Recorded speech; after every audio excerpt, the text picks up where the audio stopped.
So good afternoon everyone. हमारा communication personal skill का chapter चल रहा है, जिसके अंदर आज हम सीखने वाले हैं importance of the communication. Communication का क्या इम्पोर्टेंस है, उसको हम कैसे और इफेक्टिव बना सकते हैं, राइट। उसके बाद फिर हम यहाँ पर देखेंगे वर्बल कम्युनिकेशन। वर्बल कम्युनिकेशन में आपको 10 पॉइंट देने वाला हूँ, जो कि प्रैक्टिकल होंगे, जो मैंने लर्निंग किया है प्रैक्टिकली में वो आपके साथ शेयर करने वाला हूँ। उसके बाद हम देखेंगे non verbal communication. Non verbal communication में भी आपको 10 पॉइंट शेयर करूंगा, कैसे आप नॉन वर्बल कम्युनिकेशन को और भी इफेक्टिव बना सकते हो। फिर देखेंगे हम रिटन कम्युनिकेशन। अब रिटन कम्युनिकेशन का भी हमारा ऑफिशियल लेवल पर इंपॉर्टेंट होता है, कैसे आप लेटर लिख रहे हो, क्या चीज़ें कर रहे हो, वो सारी चीज़ों के बारे में भी हम यहाँ पर डिटेल में बात करेंगे। इसमें मैं आपको 10 पॉइंट दूंगा। फिर फाइनली हम देखेंगे पब्लिक स्पीकिंग के बारे में। पब्लिक स्पीकिंग भी इंपॉर्टेंट होता है, इसके बारे में भी हम 10 पॉइंट डिस्कस करेंगे, प्रैक्टिकल पॉइंट लेंगे। फिर 5 बुक देखेंगे, जिससे हम हमारा कम्युनिकेशन जो है इफेक्टिव बना सकते हैं, ऑडियो सुन करके या बुक रीड कर करके, है ना। तो ये सारे टॉपिक हम ये लेक्चर में कवर करने वाले हैं। तो 30-40 मिनट का लेक्चर हो सकता है, लास्ट तक देखते रहिए, इंपॉर्टेंट होने वाला है। और जो चीज़ें मैंने प्रैक्टिकल सीखा है वही चीज़ें आपको सिखाने वाला हूँ। कोई भी आज के लेक्चर में हम थ्योरेटिकली बातें नहीं करने वाले हैं ना, तो लाइफ से हम जो लर्निंग है वो यहाँ पर समझेंगे, ठीक है। तो फर्स्ट वन हमारा वर्बल कम्युनिकेशन ना। उसके पहले देख लेते हैं भाई कम्युनिकेशन क्यों इंपॉर्टेंट होता है। आप कुछ भी कर रहे हो, किसी भी प्रोफेशन में हो, फिर चाहे आप नर्स हो, स्टूडेंट हो, डॉक्टर हो, टीचर हो, कोई भी हो, है ना, हर फील्ड में आपको कम्युनिकेशन का इंपॉर्टेंट होता है। फिर चाहे आपकी सैलरी में आपको हाइक चाहिए हो, प्रमोशन चाहिए हो, सैलरी को आपको मल्टीप्लाई भी करना है, तो भी आपको कम्युनिकेशन स्किल के होना बहुत ही जरूरी होता है ना। एक आप देखोगे 2 पर्सन है, उनका सेम लेवल का स्किल है, पर ऑफिस में एक पर्सन है, उसका कम्युनिकेशन थोड़ा अच्छा है, लोगों के साथ कनेक्टिविटी अच्छी है, बातचीत करने में अच्छा है, तो पर्सन का क्या होगा, थोड़ा सा प्रमोशन मिलने में भी, सैलरी हाइक होने में थोड़ा सा चांस ज़्यादा हो जाएगा। आप एक डॉक्टर हो, आपको पेशेंट को समझाने के भाई आपको क्या क्या डिसीज है, क्या क्या साइन सिम्टम है, कैसे इसको ट्रीट कर सकते हो, तो उसको हेल्थ एजुकेशन देने के लिए भी आपको कम्युनिकेशन स्किल की ज़रूरत है। आप एक टीचर हो, यदि आपको इफेक्टिव कम्युनिकेशन नहीं आ रहा है तो आप स्टूडेंट को अच्छी तरीके से नहीं पढ़ा सकते हो। आप एक स्टूडेंट हो, आप एक्टिव लिसनर नहीं हो, आपका कम्युनिकेशन स्किल अच्छा नहीं है ना, आपको कोई भी बातें शेयर करनी है तो आप वो प्रॉपर तरीके से नहीं कर पाते हो।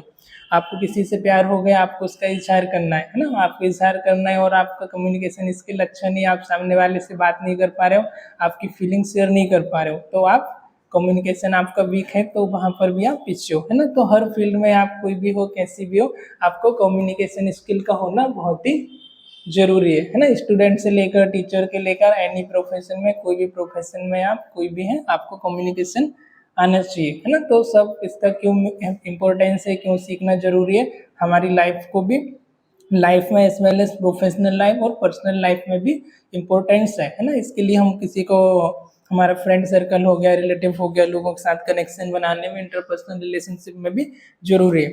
आज साइंटिफिकली यदि डाइवोर्स का जो कारण है, ज़्यादातर कारण क्यों निकल के आता है, क्योंकि आपस में कम्युनिकेशन अच्छा नहीं है। आज जो हमारे वर्ल्ड वार हो रहे हैं, युद्ध हो रहे हैं, क्यों हो रहे हैं, क्योंकि वो अपने पक्ष की बात प्रॉपर तरीके से नहीं रख पा रहे हैं, प्रॉपर तरीके से कम्युनिकेट नहीं कर पा रहे हैं, कहीं ना कहीं मिसकम्युनिकेशन, मिसअंडरस्टैंडिंग की वजह से वो सारी चीज़ें हो रही हैं। तो इन सब को अवॉइड करने के लिए कैसे हम हमारा कम्युनिकेशन इफेक्टिव बना सकते हैं, कैसे हम लोगों को इन्फ्लुएंस कर सकते हैं, कैसे हमारी बात को, फीलिंग को, थॉट को शेयर कर सकते हैं, तो ये सारी चीज़ों के बारे में हम डिटेल समझने वाले हैं, और सब कुछ हम प्रैक्टिकली समझेंगे।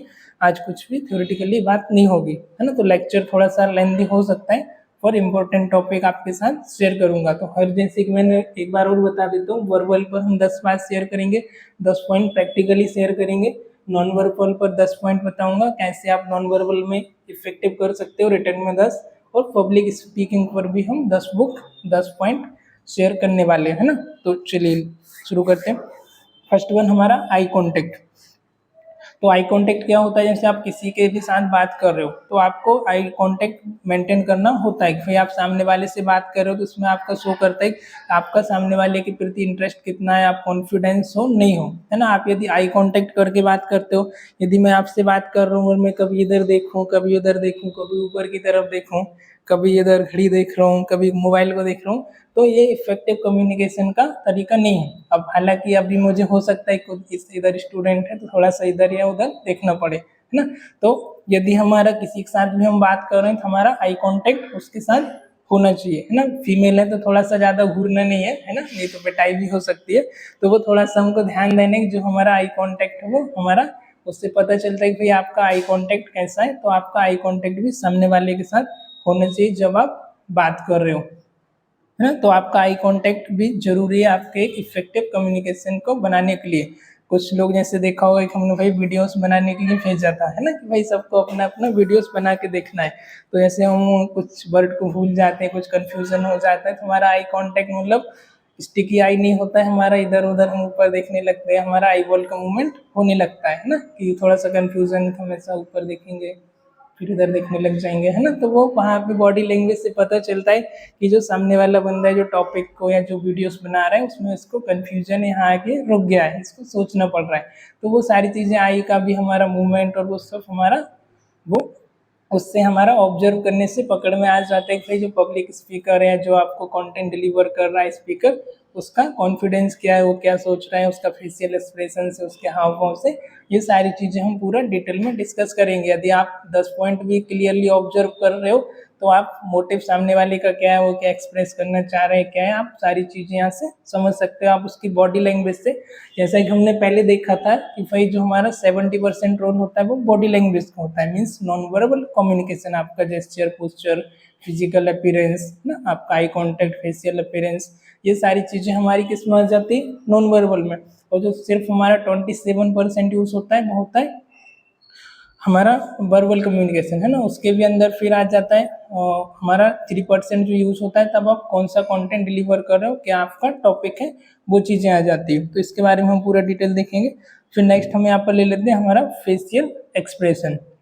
अब आपका फेशियल एक्सप्रेशन कैसा है, आप कौन सा मैसेज डिलीवर कर रहे हो, तब आपका फेशियल एक्सप्रेशन किस तरीके का है। आपको यहाँ से ग्रीवेंस, कोई सैड मैसेज किसी को देना है, तो आपका फेशियल एक्सप्रेशन भी वहाँ पर सैड होना चाहिए, ना कि मोटिवेटेड, ना कि एनर्जेटिक, है ना। तो अभी मुझे कुछ ऐसे आपको बोल के बताना है कि भाई हम, जैसे डॉक्टर ने मरीज है, तो हम भाई पेशेंट को समझा रहे हैं कि भाई सॉरी, आपका जो मरीज है हम उसको नहीं बचा पाए, है ना, किसी कारणवश, हम सॉरी फॉर दैट, है ना। तो आप ऐसे करके बोल सकते हो, या फिर आप ऐसे बोलो, सॉरी भाई, बधाई हो, हम आपके मरीज को नहीं बचा पाए। तो सामने वाला आपको एक चांटा मारेगा और वहीं पर आपकी इंसल्ट हो जाएगी, है ना। तो इस चीज़ को आपको ध्यान में रखना है कि भाई आप कौन सा बात कब बोल रहे हो, कैसा आपका फेशियल एक्सप्रेशन होना चाहिए, कैसा आपका वहाँ पर हाव भाव होना चाहिए। तो ये भी हमारा इंपॉर्टेंट होता है कि आप भाई कौन सा बात बोल रहे हो, कौन से टॉपिक को रिप्रेजेंट कर रहे हो, राइट।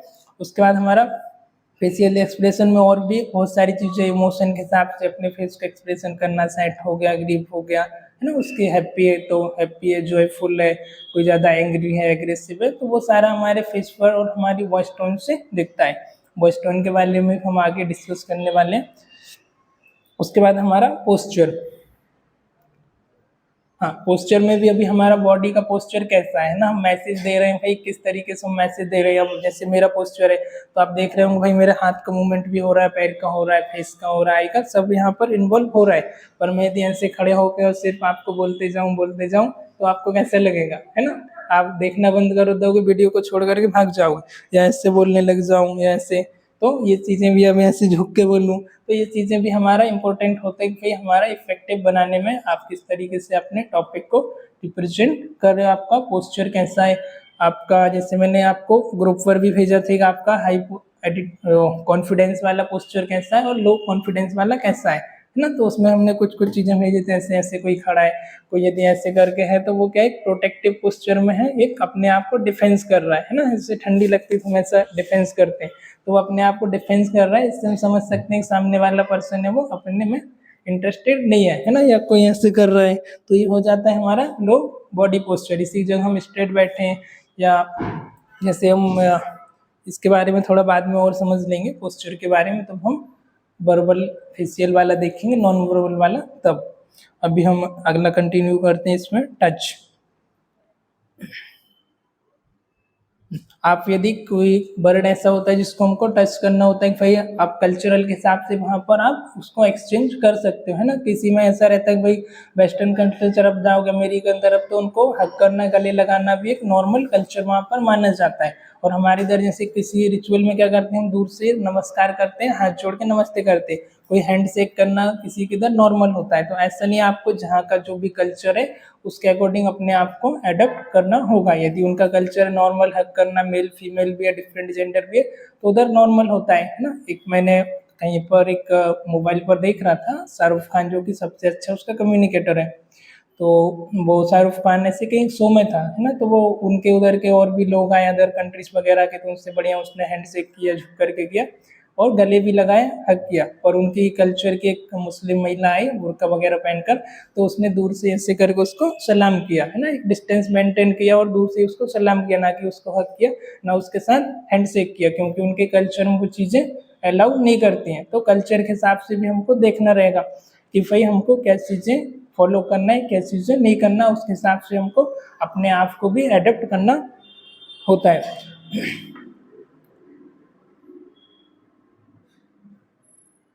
फिर हमारा प्रॉक्सिमिटी, इसमें आपका माइंडफुल और आप जो भी कल्चर के हिसाब से अपना, इसमें भी बताएं कि आप उसके हिसाब से डिस्टेंस मेंटेन कर सकते हो, आप किसके साथ बात कर रहे हो, उनका कल्चर का कैसा है, उसके अकॉर्डिंग आपको वो चीज़ें मेंटेन करनी चाहिए। अपीयरेंस, आपका ड्रेस का अपीयरेंस कैसा है, आप क्या चीज़ों के ऊपर बात कर रहे हो, प्रोफेशनल है, इम्प्रोफेशनल है ना, या टपोरी टाइप है, छपरी है, तो वो चीज़ें भी कहीं ना कहीं मैटर करती है। मैं इधर ही छपरी टाइप की ड्रेस पहन के आ जाऊँ और आप लोगों को कम्युनिकेशन स्किल सिखाऊं, तो आप बोलोगे पहले सर आप तो सीख लो, है ना, फिर हमको सिखाना। तो ये चीज़ें भी कहीं ना कहीं मैटर करती है कि भाई आपका अपीयरेंस कैसा है, आपका बॉडी पोस्चर कैसा है, कैसा आपका ड्रेसिंग सेंस है।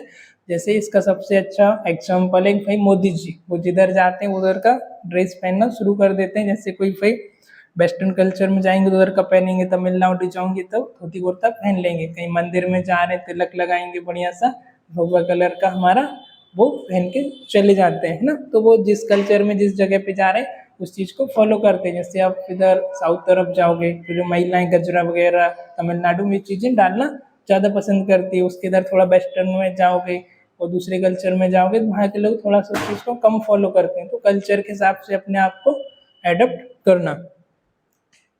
फिर नेक्स्ट आ जाता है हमारा वॉइस एंड टोन इन्फ्लेक्शन। आपका जो वॉइस टोन है वो कैसा होना चाहिए, आपका हाई पिच है, लो पिच है, आपका एग्रेसिव वॉइस है, आप पोलाइटली बात कर रहे हो, रिस्पेक्ट के साथ बात कर रहे हो, तो वो भी मैटर करता है ना। अभी मुझे कोई ऐसा आपको कॉन्फिडेंस वाला वो चीज़ें बोलना है, मोटिवेट करना है, तो मैं सिर्फ आपको नॉर्मल कुछ बोल करके मोटिवेट नहीं कर सकता, उसके लिए मेरा वर्ड भी है, जो टोन है, मेरा फेशियल एक्सप्रेशन है बॉडी का, वो भी मोटिवेटेड करने वाला होना चाहिए। अब ऐसे नहीं कि मैं आपको मोटिवेटेड सेमिनार दे रहा हूँ, मैं डल हूँ, मैं लेथार्जी हूँ, मेरे मेरे में अंदर एनर्जी नहीं है, तो मैं आपको कैसे मोटिवेट करने वाला कुछ बात बता सकता हूँ, है ना। तो जो हमारा पोस्चर है वो भी हमारा मोटिवेशन वाला होना चाहिए। जैसा हम वर्ड यूज़ कर रहे हैं, हाई पिच होना चाहिए, लो पिच होना चाहिए। तो यदि आप सैड चीज़ सुना रहे हो तो आपका लो पिच वहाँ पर होना चाहिए। कोई आप ऐसा यूज़ कर रहे हो भाई जिसमें थोड़ा सा सस्पेंस है, कोई आप स्टोरी टेलिंग कर रहे हो, तो उसको मैं एक अलग तरीके से करूँगा। आपने देखा होगा, जनरली ऑब्जर्व किया होगा, तो मैं स्टोरी बोलता हूँ वो एक अलग तरीके से बोलूँगा। किसी मुझे को सस्पेंस क्रिएट करना है तो वो चीज़ हम एक अलग तरीके से करेंगे, है ना। तो ये सारी चीज़ें हम आने वाले टाइम में नेक्स्ट जो भी क्लासेस होगी उसमें प्रैक्टिकल भी समझेंगे, भाई स्टोरी टेलिंग कैसे करना है ना। कोई आप ग्रीवेंस मतलब कोई आप दुख वाला सैड वाली स्टोरी सुना रहे हो तो वो कैसे आएगी, हैप्पी वाली सुना रहे हो तो वो कैसे आपको सुनाना है, और सस्पेंस क्रिएट करना है वो आपको कैसे करना है, आपकी स्पीच में सस्पेंस, है ना। जैसे मूवियों में रहता है कि भाई वो एक सस्पेंस बना के रखते हैं, हम उसको लास्ट तक देखते हैं कि आगे इसमें क्या होने वाला है, क्या होने वाला है। पर यदि वो पहले ही सब कुछ आपको बता दें तो आपको कोई इंटरेस्ट उसमें नहीं आएगा, है ना, कि पहले ही आपको पता चल जाता है कि अरे ये मूवी में ये है, तो आप उसको इतने इंटरेस्ट के साथ नहीं देखते हो। पर हमारा जो स्पीच उसमें भी थोड़ा सा सस्पेंस रखना भी जरूरी होता है। उसके बाद नेक्स्ट हमारा साइलेंस, है ना। साइलेंस मतलब कहीं कहीं पर आपको पॉज लेने की भी जरूरत भी होती है ना, पेसिंग वगैरह का यूज करना। कुछ टाइम के बाद जैसे आपने एक इम्फेक्टफुल सेंटेंस बोला तो उसके बाद आपको थोड़ा सा पॉज लेना पड़ता है, देखना होता है आपके जो ऑडियंस है उनका क्या रिएक्शन है। जैसे कई बार आपने कुछ अच्छा बोला तो ऑडियंस आपके ताली बजाते हैं, पर आप कंटिन्यू बोलते जा रहे हो, आप मम्बल ओवर करोगे उसमें, है ना। आप जो सेंटेंस डिलीवर कर रहे हो उसको भी आप पूरी तरीके से नहीं बोल पाओगे, उसमें भी क्या होगा, आपका मम्बल ओवर होगा, उसको भी आधा अधूरा बोलोगे और उसमें पूरी तरीके से नहीं बोलोगे। तो एक पार्टिकुलर आपको क्या करना होता है, एक इम्पैक्टफुल सेंटेंस बाद थोड़ा सा पॉज लेना होता है ताकि ऑडियंस उनका भी वहाँ पर रिएक्शन आपको शो हो। उसके बाद हमारा मिररिंग। मिररिंग में देखते हैं कि हम भाई सामने वाला जैसा कर रहा है, कई बार हमने देखा कि सामने वाला ऐसे खड़ा है ना, तो हम भी ऐसे करके खड़े हो गए, हमने उसको कॉपी करने लग गए। या सामने वाला ऐसा खड़ा है तो हम भी ऐसे खड़े हो गए। तो मिररिंग करने से भी एक बॉन्ड बनता है, कनेक्शन हमारे और उसके बीच बनता है ना। तो सामने वाले का जो भी पर्सनालिटी है, जैसा वो कर रहे हैं उस तरीके से उसको कॉपी करना है। जैसे कोई आपको पोलाइटली बात कर रहे हैं तो आप भी पोलाइटली बात करो, कोई थोड़ा सा आपको हाई पिच में बात कर रहे हैं तो आप उसके साथ हाई पिच में बात करने लग जाओ। इससे भी क्या होता है, आपका जो बॉन्डिंग है, आपका IPR है, वो अच्छा कनेक्शन होता है। तो ये सारी चीज़ें हमने देखा था नॉन वर्बल कम्युनिकेशन में, सॉरी वर्बल कम्युनिकेशन में। इसके बाद हम देखते हैं,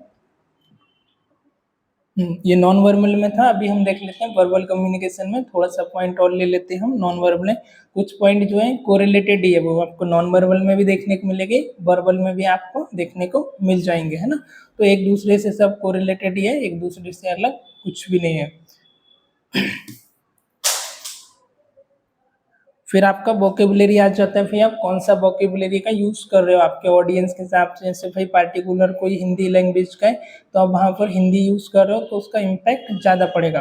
पर आजकल हम क्या करते हैं, थोड़ा शो ऑफ करने के लिए यार हम बीच बीच में इंग्लिश और जो हमारी लैंग्वेज नहीं है उसको मिक्स कर देते हैं। पर यदि आप सही तरीके से यूज़ करोगे तो भाई एक जैसे एग्जाम्पल लेते हैं कि आप जो फ्रूट लेते हो, है ना, आप बाजार से कुछ ऑरेंज जूस लेकर के आते हो पैकेट वाला, तो वो आपको टेस्ट अलग लगेगा। पर आप एक नेचुरली फ्रूट जूस बनाओगे ऑरेंज का, उसका आपको टेस्ट अलग होगा, है ना। तो ये भी मैटर करता है कि भाई आप जो ऑरेंज बनाओगे थोड़ा सा लाइसी होगा, है ना, थोड़ा सा थिक होगा और पीने में आपको जूस का टेस्ट अलग लगेगा। पर आप जो बाहर से लेके आओगे पैकेट वाला, उसको आप ज़्यादा नहीं ले सकते, वो आपकी हेल्थ के लिए भी नुकसानदायक होगा। और जो आपने घर पे बनाया है नेचुरली, वो एक नेचुरल का टेस्ट अलग होता है। तो कहने का मतलब है कि बी नेचुरल, आप जैसे हो वैसे रहो, उसमें एक्स्ट्रा एड ऑन करने की, दिखाने की कोशिश नहीं करना, है ना। किसी को मराठी अच्छा आ रहा है, किसी का कोई का गाँव का लैंग्वेज है, किसी को हिंदी आ रहा है, तो जिसमें वो अपने आप को एक्सप्रेस कर पाए, मतलब खुल करके बोल पाए, है ना, अपने हाव भाव सारी चीज़ें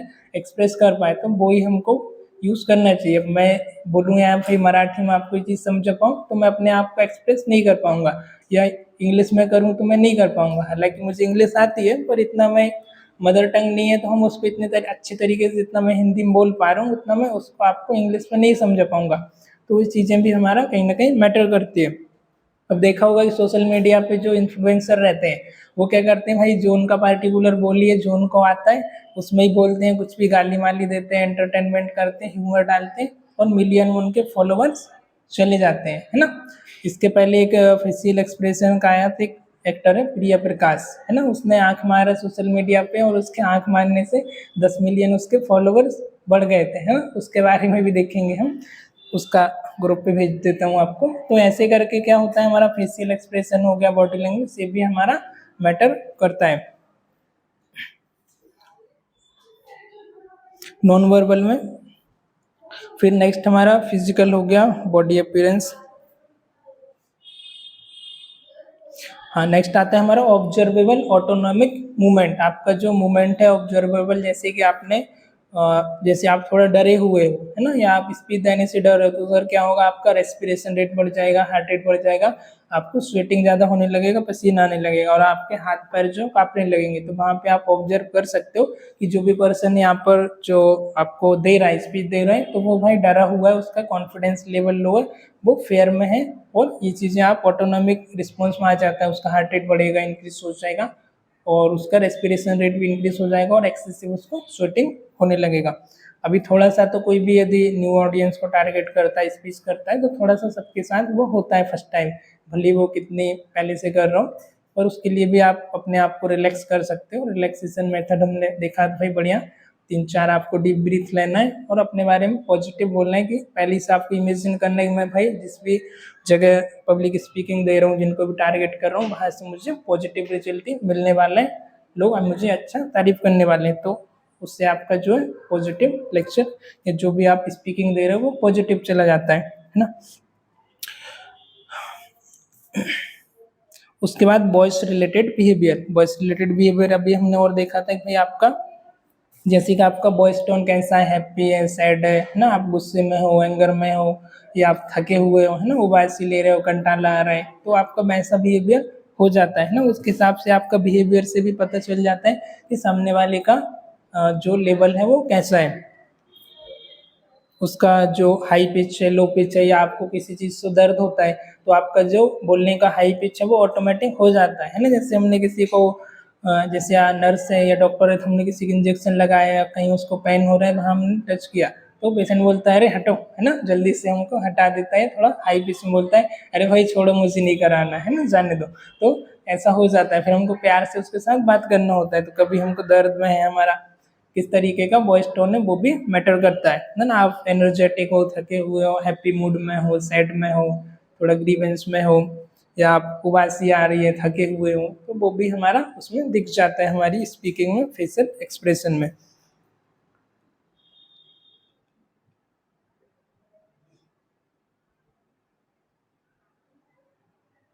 एक मिनट पॉज कर दो। इसके बाद ये सब हमने देखा भाई कौन कौन सा जो है 10 पॉइंट हमारे इसमें आ जाते हैं नॉन वर्बल कम्युनिकेशन में। इसके बारे में हम कल का जो प्रैक्टिकल होगा उसमें पूरा हम वहाँ पर डिटेल समझेंगे कि कौन कौन से हमको कैसे चीज़ों को प्रैक्टिस करना है। स्टोरी टेलिंग के समय हमारा कैसा बॉडी लैंग्वेज होना चाहिए, कैसा फेशियल एक्सप्रेशन होना चाहिए, सारी चीज़ें हम पूरी एक के बाद एक देखने वाले हैं, पूरा प्रैक्टिकल करके इस चीज़ को समझेंगे ना। आज हमने इसको नॉर्मली बात की यहाँ पर। उसके बाद हम आता है हमारा वर्बल कम्युनिकेशन में 10 पॉइंट। हम इसमें भी देखेंगे कि भाई कौन कौन से हमारे 10 पॉइंट है जिससे हम हमारे और भी इफेक्टिव हमारे वर्बल कम्युनिकेशन को बना सकते हैं।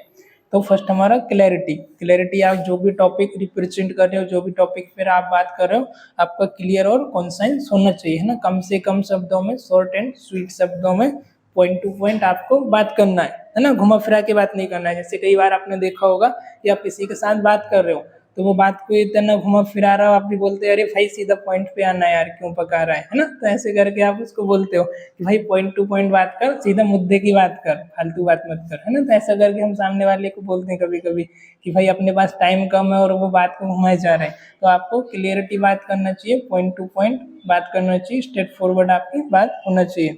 फिर एक्टिव लिसनिंग, आपकी जो लिसनिंग की कैपेसिटी है वो भी एक्टिव होना चाहिए। ऐसा नहीं कि आपको सिर्फ व्यक्ति को सुन रहे हो तो उसका जवाब देने के लिए सुन रहे हो। कुछ लोग क्या होते हैं इसके लिए सुनते हैं कि भाई इसका मैं कैसे जवाब दे सकूं, इसका जैसे ये आंसर खत्म हो और फटाक से मुझे जवाब रेडी करके रखना है कि मुझे ये चीज़ बोलना है ना। तो आपको एक्टिव यदि आप लिसनिंग करोगे, यदि बात की जाए मेरी तो मैंने भी कितना वीडियोस वगैरह ऑनलाइन, जैसे कि लोग मूवी देखने के लिए जाते हैं भाई 3 घंटे 4 घंटे, तो ऐसा मैंने रेगुलर 2 घंटे 3 घंटे का स्पीचेस वगैरह ये सारी चीज़ें सुनी हुई है। तो यदि मेरा पहले का, मैंने पहले ही बता चुका हूँ कि भाई पहले मेरा क्या कंडीशन था और आज मेरा क्या है ना। तो मेरा आज से 2-3 साल पहले क्या भी आप वीडियोस देखोगे या तो मेरा इतना बोलने का नहीं था। और जब मैं कॉलेज टाइम पे था तब तो मैं बोलने में बिल्कुल एक इंट्रोवर्ट रहा हूँ मैं पहले से, तो मैं बोलने में भी बहुत डरता था, है ना। लड़कियों से तो छोड़ दो, मतलब लड़कों से भी बात करने में बहुत ही हिचकिचाहट होती थी, एकदम शर्माता था, है ना।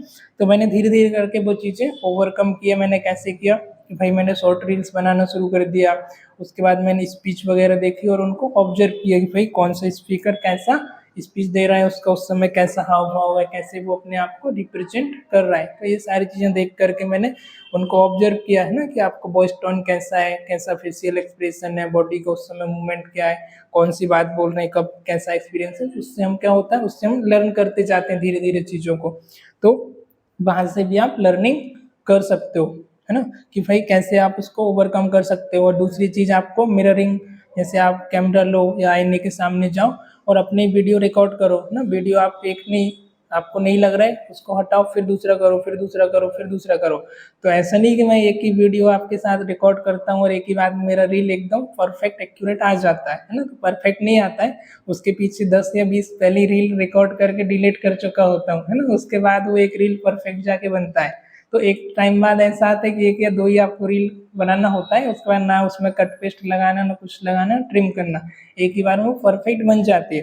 पर पहले तो लोगों को क्या करना होता है भाई, 10 बार 100 बार, जैसे हमने थॉमस एडिसन का देखा था कि भाई वो 10 बार फेल हुआ बल्ब बनाने में, तब जाके वो सक्सेस हुआ, उसको एक आइडिया ऐसा मिला जिससे उसने बल्ब बना पाया, है ना। तो अपना जो पुराना वीडियो से रील से उसको ऑब्जर्व करना कि मैंने इसमें भाई क्या गलती की, मैं इससे और कैसे इम्प्रूव कर सकता हूँ। जैसे एक ही टॉपिक पर 10 बार बनाओ, 10 बार बोलो, और उसको देखो कि भाई कैसे आप उस चीज़ को धीरे धीरे करके इम्प्रूव कर रहे हो, आप कैसे उसको ऑब्जर्व करो, है ना, 1% उसको बेटर करते जाओ। फिर कंसाइंस, कंसाइंस मतलब जो भी आप डिटेल वगैरह जो भी मैसेज दे रहे हो वो आपका शॉर्ट होना चाहिए, समराइज होना चाहिए, है ना। आपका जो समरी है उस पर आपको बात करना है, एक्स्ट्रा पॉइंट हटा देना है। जैसे अभी कोई स्पीच दे रहा है वो बोलता मीन्स हम, ये सारी चीज़ें इंग्लिश में बोलेगा तो बोलेगा जैसे कि यू नो, आई नो, है ना, जनरली, बेसिकली, तो ये सारी चीज़ें यूज़ करता है, हम, मैं। तो ये सबको हम हटा के स्ट्रेट फॉरवर्ड हमको बात करना है, ये वर्ड हम बीच में लेकर के आ जाते हैं। तो इससे होता क्या, हमारा स्पीच है वो इफेक्टिव तरीके से नहीं हो पाता है और लोगों को लगता है कि यार ये इसको बीच में भूल जाता है ना। तो उस चीज़ को, ये जो भी वर्ड है, यू नो, आई नो, है ना, तो इन सब को हटा के हम, मैं, ये सारी चीज़ों को हटा के हमको क्या करना है, सीधा straight forward point two point हमारे शॉर्ट एंड स्वीट में उसको डिलीवर करना है सिंपल लैंग्वेज में। टोन एंड पिच, इसके बारे में हम देख ही चुके हैं कि हमारा पिच का जो टोन है वो कैसा होना चाहिए, कौन सा हम सेंटेंस यूज कर रहे हैं, कौन सा टॉपिक रिप्रेजेंट कर रहे हैं, कौन सा बात बोल रहे हैं, उसके हिसाब से हमारा वॉइस टोन कैसा है, हाई पिच है, लो पिच है, सैड है, ग्रीवेंस है, सस्पेंस क्रिएट कर रहे हैं, उसमें स्टोरी टेलिंग कर रहे हैं, वो सारी चीज़ें हमारी होना चाहिए।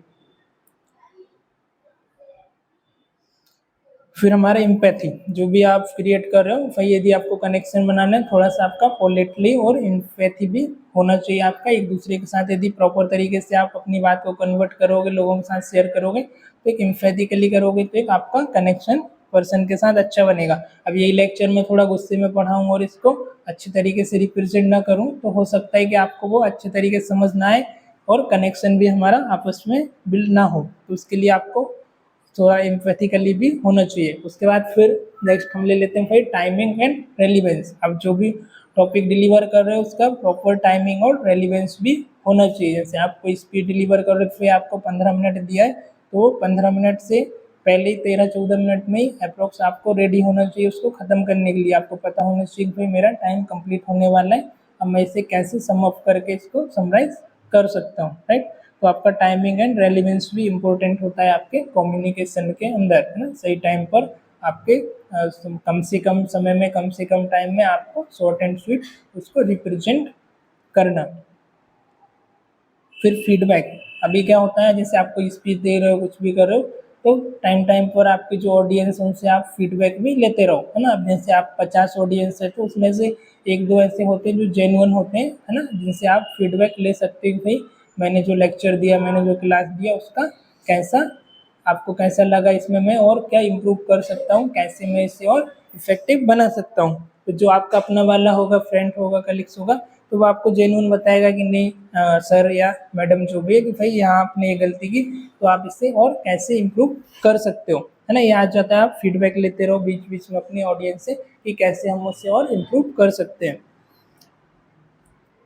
फिर है नेक्स्ट हमारा ओपन माइंडेड, है ना। जो भी आप कम्युनिकेशन कर रहे हो, आप खुले विचार होना चाहिए, ओपन माइंडेड आप होना चाहिए। उसको आप ओपनली कोई भी बात है उसको शेयर करना, है ना, घुमा फिरा के, या बात को ज़्यादा वो नहीं करना, है ना, ओपनली उसको शेयर करना। कॉन्फिडेंस, अब कॉन्फिडेंस कैसे आएगा भाई, कॉन्फिडेंसली आपको कॉन्फिडेंस के साथ यदि आप इसकी स्पीच को डिलीवर करोगे, तो वो ऐसा नहीं कि अब जैसे जिस चीज़ में हमको नहीं आता तो हम क्या करते हैं उसको धीरे से बोल देते हैं, है ना, ताकि वो ऑडियंस को सुनाई ना दे, है ना। तो वो चीज़ें भी हमारी आ जाती है समझ में ऑडियंस को कि भाई जो ये बात बोलना चाह रहे हैं, ये चीज़ों से इसको आता नहीं है, उस लेवल का इसको नॉलेज नहीं है। तो कॉन्फिडेंस कैसे आएगा, यदि आपको किसी टॉपिक के ऊपर नॉलेज नहीं है तो आपको कॉन्फिडेंस ऑटोमेटिक वहाँ पर आपका कम हो जाएगा। आप वो बात को धीरे धीरे बोलेंगे, ऐसे करके बोलेंगे कि लोगों तक वो बात नहीं पहुँचनी चाहिए। तो आपके यदि जिस भी टॉपिक को आप रिप्रेजेंट कर रहे हो, है ना, जैसे अभी कम्युनिकेशन है, तो मेरा भाई इसमें अच्छा नॉलेज है, स्किल है, तो मैं उसको ओपनली आपके साथ शेयर कर पा रहा हूँ। यदि मेरे को इस टॉपिक पर नॉलेज नहीं होता तो मैं इसमें 5 मिनट भी नहीं बोल पाता। तो हमारा अलग अलग एस्पेक्ट पर, चीज़ों पर नॉलेज होना भी बेसिक ज़रूरी है। जो भी टॉपिक हम रिप्रेजेंट कर रहे हैं, यदि नॉलेज होगा तो कॉन्फिडेंस ऑटोमेटिक अंदर से आ जाएगा, फेशियल एक्सप्रेशन भी आएगा, आप उसको पूरे हाव भाव के साथ प्रेजेंट कर सकते हो, है ना। तो आप जो भी टॉपिक पर प्रेजेंटेशन दे रहे हो, आपका उस पर नॉलेज होना भी बहुत ज़रूरी है। तो ये सब हमने देखा अभी पॉइंट हमारी इफेक्टिव कम्युनिकेशन के लिए 10 पॉइंट वर्बल कम्युनिकेशन में। थोड़ा सा और पॉज कर दो, थोड़ा सा और लेंगे हम यहाँ पर। फिर अगला आता है हमारा वर्बल कम्युनिकेशन के अंदर है क्वांटिटेटिव एंड डेनोटेटिव, है ना। इसमें आ जाता है आपका डेनोटेटिव में आप जो बात कर रहे हो वो जो भी आपका लैंग्वेज है, जो वोकेबुलरी उससे आप शेयर कर रहे हो। जैसे मैंने आपको बोला कि भाई आपका नाम क्या है, व्हाट इज योर नेम, तो ये हो गया आपका इसमें डेनोटेटिव में। इसके बाद आता है हमारा कैनोटेटिव। कैनोटेटिव में आप यहाँ पर देखते हो कि भाई आप कुछ यूज़ कर रहे हो तो उसमें आपका फीलिंग हो गया, थॉट हो गया, वो सब आप मिक्स कर रहे हो। जैसे आप कोई एक स्टोरी टेलिंग कर रहे हो तो स्टोरी में क्या आ जाता है, जैसे कोई सैड मोमेंट आया तो आपने वहाँ पर आपका जो वर्ड है, आपका पिच टोन, वो थोड़ा सा फीलिंग आपने सैड डाल दिया। कोई आपका हैप्पी मोमेंट आया तो वहाँ पर आपने किया कि आपका जो हैप्पी आपने टोन डाल दिया, है ना। तो एक स्टोरी टेलिंग आपको उसको इतना वो होना चाहिए कि जो सामने वाला पर्सन है, ऑडियंस है, उसके माइंड में उसका सीन बन जाए, सीन क्रिएट हो जाए। जैसे आपको एक स्टोरी बता रहे हो कि एक बार मैं जंगल घूमने गया था, वहाँ पर मैंने देखा कि है ना अच्छे पेड़ पौधे थे, तो सामने वाला जो पर्सन है उसके माइंड में वो एक सीनरी क्रिएट हो जाना चाहिए ऑडियंस के, भाई कैसा जंगल था, क्या था, वो सारी चीज़ें। यदि आप उससे उसको इमोशनली कनेक्ट करना चाह रहे हो, आप एक सीन क्रिएट कर दे रहे हो, तो वो इमोशनली भी उस चीज़ को कनेक्ट कर पाते हैं। उसके बाद एडेप्टिबिलिटी। एडेप्टिबिलिटी मतलब आपको किस जगह पर आप स्पीच दे रहे हो ना, आपके ऑडियंस, टारगेट ऑडियंस कैसे है, उनका एज ग्रुप क्या है, उनका अंडरस्टैंडिंग लेवल क्या है, कौन से कल्चर से है, कैसी लैंग्वेज यूज़ करते हैं, तो इसके हिसाब से अपने आप को वहाँ पर आपको एडेप्ट करना, ये सारी चीज़ें आ जाती हैं एडेप्टिबिलिटी में। ऑडियंस के हिसाब से अपने आप को एडेप्ट करना, है ना। जैसे कि मोदी जी भी यूज़ करते हैं, भाई ज़्यादा नहीं तो बेसिक चीज़ें, भाई जैसे अभी कोई मुंबई आया था ना, उसको मराठी नहीं आता, भाई इधर मराठी में उसने कहा कैसा का है मुंबई, है ना, कि कैसे हो, है ना। या और भी जो वर्ड है हम वो यूज़ कर सकते हैं। कहीं कोई नमस्कार को कोई कुछ बोलता है ना, कोई जैसे मंदिर के पास जा रहे थे हम जय श्री राम बोलते हैं, तो उसके तो हमारे अपने आप को सिचुएशन, ऑडियंस के हिसाब से, जगह के हिसाब से एडप्ट करना। उसके बाद क्रेडिटिबिलिटी। क्रेडिटिबिलिटी में आपका जो स्पीच है वो ट्रुथफुल होना चाहिए, रिलायबल होना चाहिए। क्रेडिट आप जिस चीज़ को भी दे रहे हैं वो चीज़ के ऊपर ही वो होना चाहिए, है ना। ह्यूमर। ह्यूमर अभी जैसे आपने देखा कि भाई बात बीच बीच में आपके जो ऑडियंस थोड़े से बोर होने लगे, है ना, तो थोड़ा सा उसमें एंटरटेनमेंट डालना, ह्यूमर डाल देना, भाई मजाक मस्ती, ताकि आपका जो लेक्चर है वो वापस से आपके जो ऑडियंस है वो उसमें इंगेज हो जाए और वो इफेक्टिव तरीके से आपका जो कनेक्शन है वो बना रहे। अब आपने देखा कि भाई बोर होने लगे लोग, सुनते सुनते उनको समझ नहीं आ रहा है, तो बीच बीच में थोड़ा सा एक्टिविटी डाल देना, ह्यूमर डालना, ठीक है। नहीं, पॉज करो।